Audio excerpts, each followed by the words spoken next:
So, talking money can sometimes be considered taboo, but it's an important conversation to have.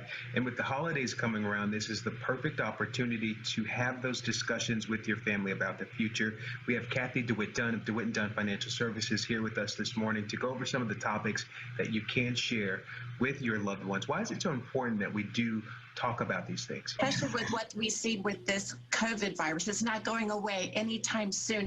And waiting until we have a health issue or a financial emergency is usually the wrong time to take a look at our finances. It's very costly. So by having a plan in place and identifying what we need to do in the future, and with everything that we've seen in 2020, now is the time with the holidays to kind of take a look at our finances and estate planning and things that we can do to bring in 2021 on the right foot. And we definitely all want that positive start. So we know it's important to have a plan.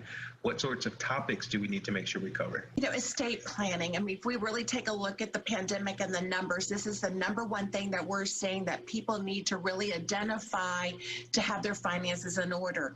Whether you are a multimillionaire or if you just have a checking account with your name on it or even have a pet, you have an estate. So if you don't have an estate set up, or the documents or wills or trusts, now is the time to really take a look at that. And if you do have a plan in place, Terrence, what you need to do is to pull out your documents. Where are they? Who is the attorney? Do I have a will? Do I have a trust? And by the way, do I need to update my documents? When's the last time you've really taken a look at them?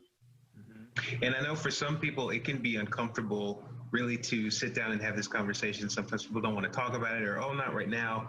How do you even start that conversation? So you definitely want to talk to your family, not at the dinner table while we're passing the dinner rolls around, but if you're going to be meeting virtually, or maybe even if it is in person, identify a time that you've set aside where you can actually have this conversation. I will tell you that when you begin the conversation, sometimes you might have to have a part 2 conversation later down the road. But just by talking about these things, it can be very uncomfortable, and you want to make sure you do it in a neutral environment, get other family members involved, and just make sure that it's friendly and that everybody feels good and that we're really taking a look at what if something does happen later down the road, not like something's going to happen tomorrow. So by kind of taking off that curse, it definitely makes the conversation a little easier. Right. And we're going to be together anyway, so may as well have a conversation that matters.